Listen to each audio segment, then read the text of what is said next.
Hello everyone, welcome to Vidyanan Online. I am Palki Jain and today in this video we are going to study magnetic effects of current. तो सबसे important जो part है magnetic effects of current का वो ये है कि what kind of magnetic lines of forces is drawn अगर जो current है it flows through a conductor, एक सर्कुलर कॉइल या फिर एक सोलेनॉइड. ठीक है, सो इसको हम इंपॉर्टेंट चीज़ों को एक ही जगह इस वीडियो में मैं आपको प्रेजेंट कर रही हूँ अलॉन्ग विद कि ये किस पे डिपेंडेंट है, मैग्नेटिक फील्ड स्ट्रेंथ किस पे डिपेंडेंट है. Okay, so this video I am making on students demand. I hope आपको ये वीडियो हेल्पफुल रहेगी for your boards examination. So let's start with the session.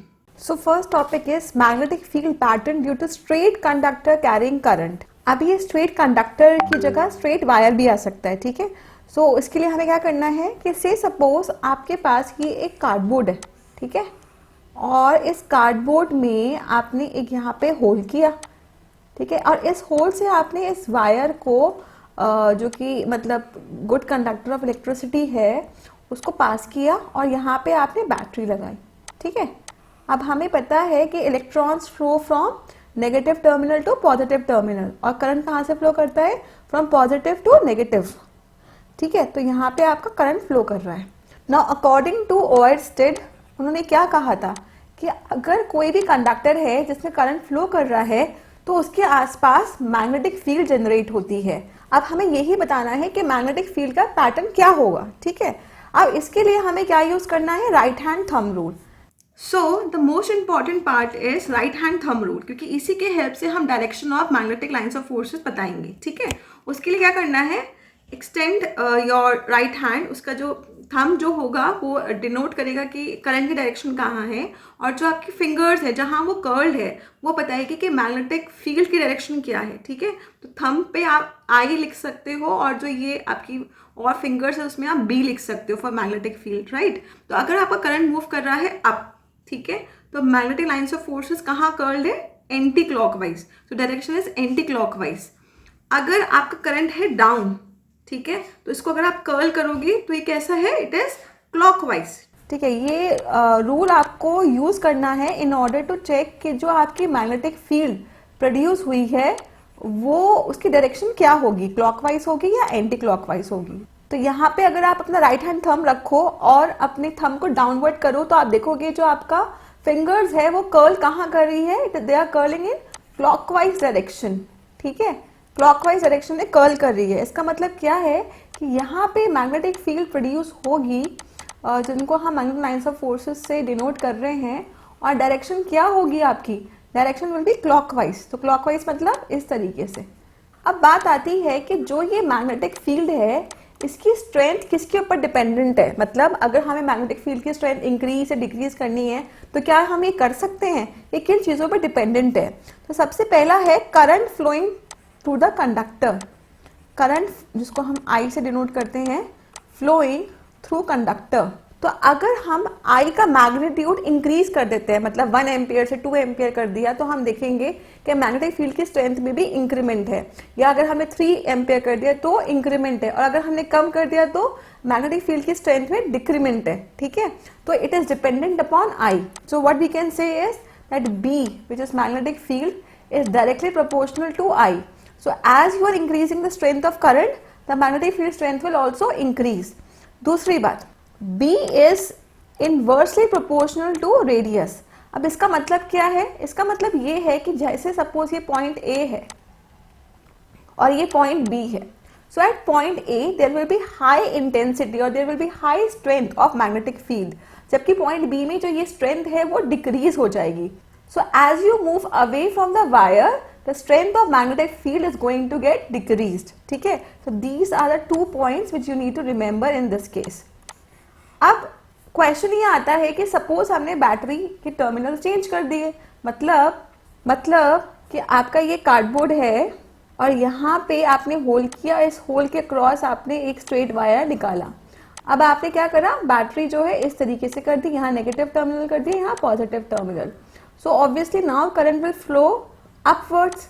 तो जब करंट अपवर्ड्स फ्लो करेगा and if you will extend your thumb और curl your finger, तो अब आप क्या देखोगे कि जो आपके फिंगर्स है they are curling anti clockwise. ठीक है, कुछ इस तरीके से. Now next, magnetic field pattern due to circular loop. इसका क्या मतलब है? इसका ये मतलब है कि आपके पास एक रेक्टेंगल है जिसमें आपने दो होल कर रखे हैं और इस होल के अक्रॉस आपका एक वायर, एक स्ट्रेट कंडक्टर पास कर रहा है, ठीक है। और now it is connected to a battery. तो अब ये एक बैटरी से कनेक्टेड है। अब क्योंकि ये एक कंडक्टर है और इसमें करंट फ्लो कर रहा है, तो करंट फ्लो करेगा तो इसका मतलब क्या है कि मैग्नेटिज्म भी प्रोड्यूस होगा। तो यहाँ पे भी आपके मैग्नेटिक फील्ड प्रोड्यूस होगी, बट अब आपको चेक करना पड़ेगा कि उसका पैटर्न क्या है, प्लस क्या इसकी strength magnetic field due to straight conductor उससे ज्यादा होगी या कम होगी।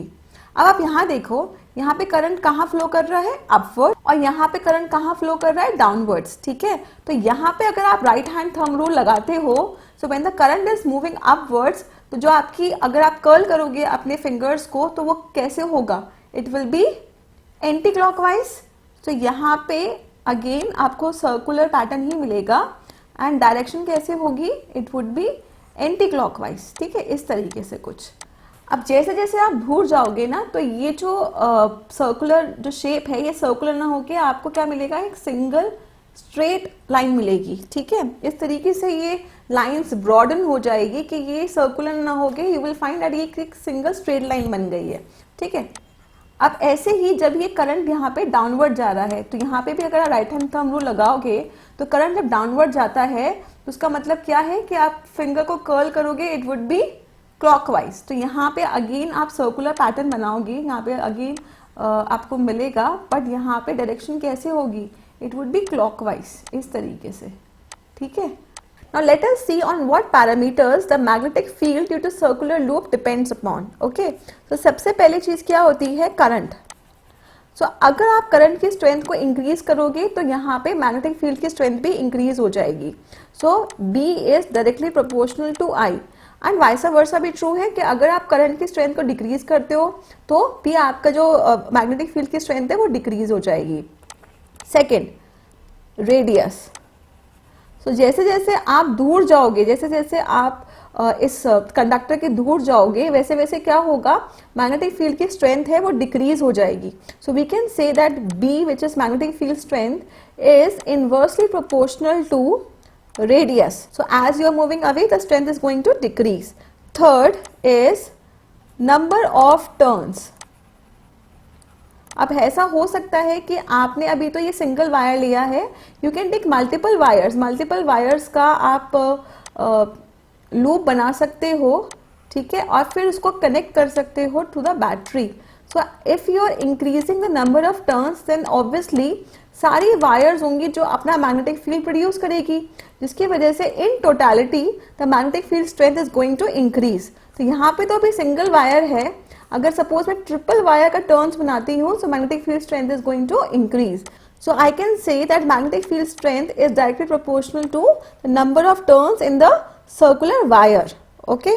Now the question arises whether the magnetic field strength is higher in straight conductor or circular loop. तो अभी हमने जो पढ़ा था कि straight conductor के across जब आप बैटरी लगाते हो तो magnetism produce होता है, that is like this in circular pattern, right?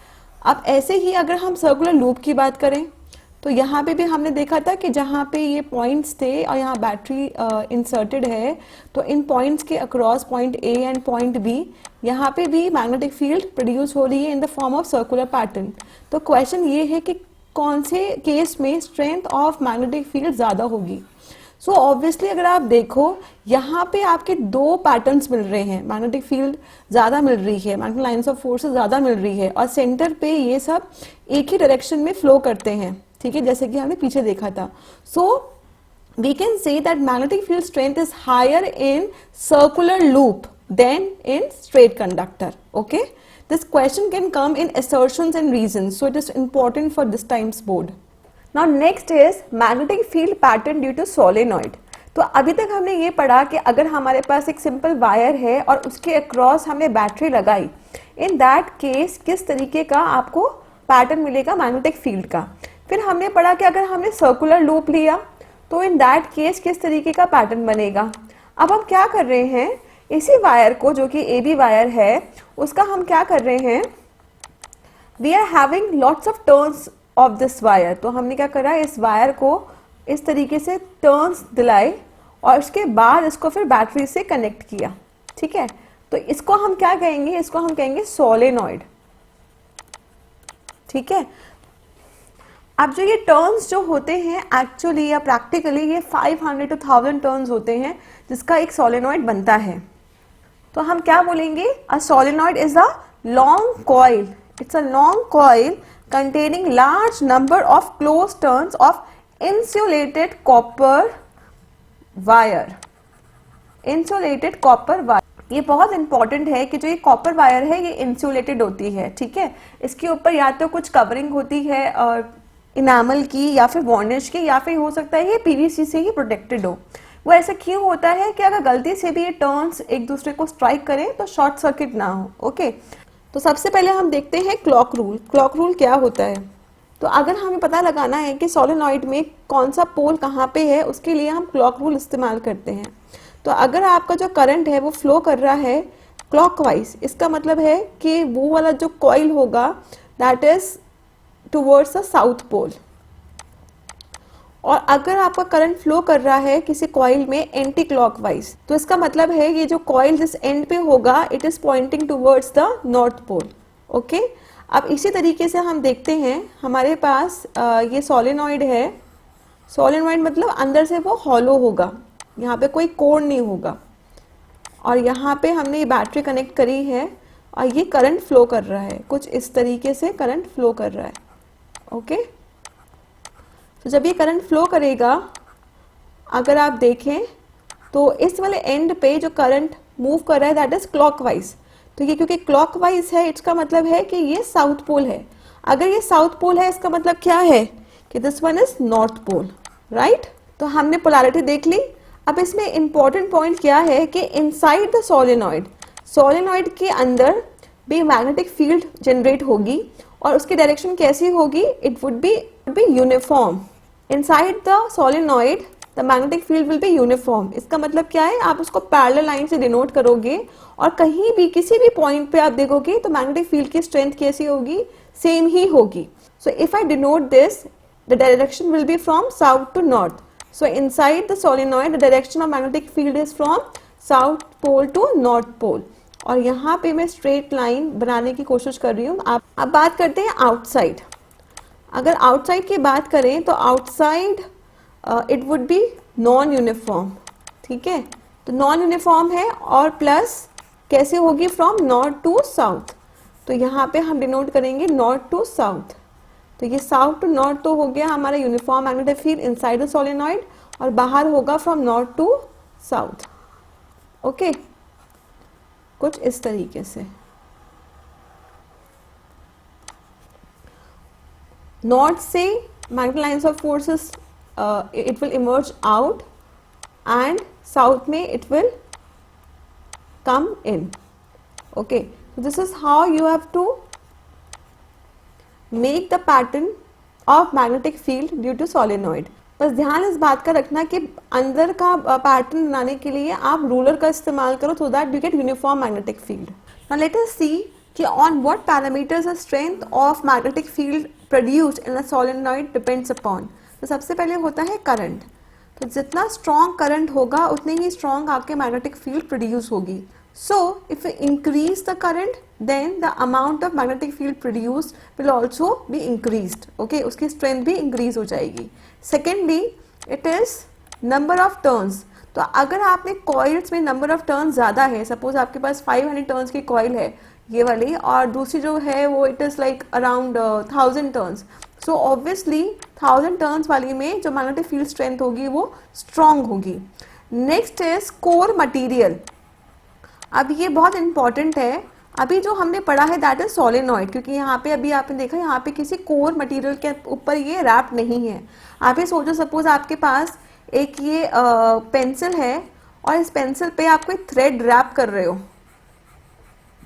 इसी तरीके से अगर आपके पास कोई कोर मटेरियल है जिसके ऊपर आप रैप कर रहे हो कॉपर वायर को, and then you are connecting it to a battery, in that way you will get electromagnet, okay. So अगर आपने कोर मटेरियल लिया है soft iron, in that case you will get temporary magnet.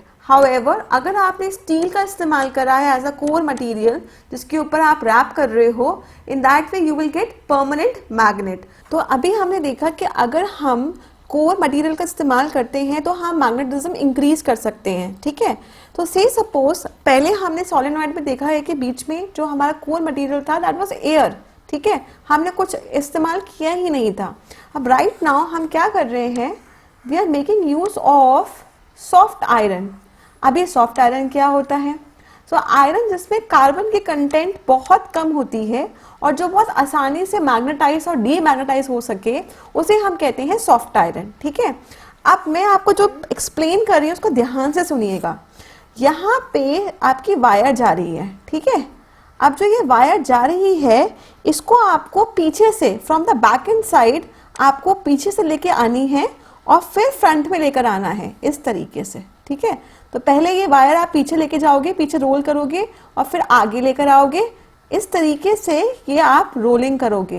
ये बहुत important है कि किस तरीके से हमने इसे रोल करना है, because in that way only you will get to know the polarity, ठीक है।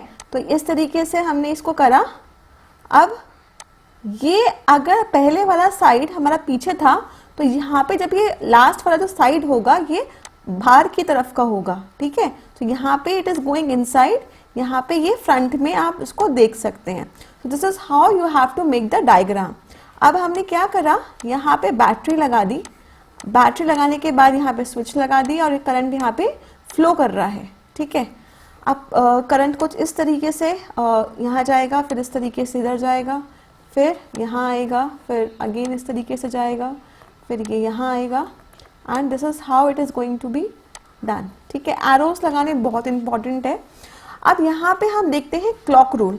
तो यहाँ अगर आप देखो जो करंट है, करंट कैसा मूव कर रहा है, current is in the clockwise direction, ठीक है ना। करंट कैसा है आपका, क्लॉकवाइज डायरेक्शन है, कुछ इस तरीके से करंट आपका मूव कर रहा है। इसका मतलब क्या है कि कौन सा पोल होगा, this will be south pole. यहाँ पे क्या होगा, साउथ पोल होगा। और यहाँ अगर आप यहाँ से देखें तो ऑल्दो आपको ये दिख रहा है कि ये भी क्लॉकवाइज है, पर जब आप इस एंड से देखोगे, यहाँ खड़े होकर देखोगे तो आपको दिखाई देगा कि जो करंट है वो कैसा है, it is going anti clockwise, ठीक है। दैट इज वाई ये कैसा पोल होगा आपका, that will be north pole, because the current from here from the back end side appears to be anti-clockwise. Okay, so this is how you have to draw if you have soft core iron inside it. अब electromagnet की सबसे important property क्या है कि ये बहुत आसानी से मैग्नेटाइज और डीमैग्नेटाइज हो जाता है। तो हम बोल सकते हैं that the strength of electromagnets depend upon the amount of current flowing. Second, it depends upon the number of turns जो इस पे rolled up है. And third is the length of air gaps between its pole. तो यहाँ आप देखो ये है साउथ पोल, ये है नॉर्थ पोल, तो इनके बीच में कितना ज्यादा डिस्टेंस है, right, which I am denoting by D. और अगर यही मैं इसको हॉर्स शू की तरह कर देती हूँ इस तरीके से, और यहाँ पे सपोज मैंने ये कॉइलिंग करी है, ठीक है, तो यहाँ देखिए ये सपोज नॉर्थ है, ये साउथ है, तो इनके बीच का डिस्टेंस हमने कितना कम कर दिया है। तो जितना कम डिस्टेंस होगा उतना ही स्ट्रॉन्ग आपको इलेक्ट्रोमैग्नेट मिलेगा। तो हम क्या बोलेंगे, third thing is it depends upon the length of air gaps between the poles. तो जितना कम गैप होगा उतना ही ज्यादा स्ट्रॉन्ग इलेक्ट्रोमैग्नेट बनेगा। Now the last thing which is very important is that you cannot make use of steel in order to make electromagnet, क्योंकि electromagnet कैसे होते हैं, they are temporary magnets। अगर आपने स्टील को यूज किया है एज अ कोर मटेरियल तो वो क्या होगा, it will become permanent magnet, वो हमेशा के लिए ही मैग्नेटाइज रहेगा। That is why we make use of soft iron core only in order to make electromagnets. Now एक क्वेश्चन बन सकता है असर्शन एंड रीजंस में कि क्या इलेक्ट्रोमैग्नेट्स बेटर होते हैं परमानेंट मैग्नेट से, तो इसका आंसर है यस। इलेक्ट्रोमैग्नेट का जो मैग्नेटिज्म है आप कंट्रोल कर सकते हो अपने अकॉर्डिंग, इंक्रीज या डिक्रीज कर सकते हो। कैसे, बाय इंक्रीजिंग और decreasing the current, amount of current flowing through the circuit, या फिर by varying the amount of turns, ठीक है। तो ये आपके हैंड में होता है, आप कंट्रोल कर सकते हो. That is why electromagnets are better than that of permanent magnets. So, I hope you must have understood the content well. I'm going to meet you in the next session. Till then, you can download the link in which I have uploaded a PDF जिसमें हमने ये सारे diagrams एक साथ collaborate कर रखे हैं for your convenience. Bye bye and take care of yourself and keep practicing.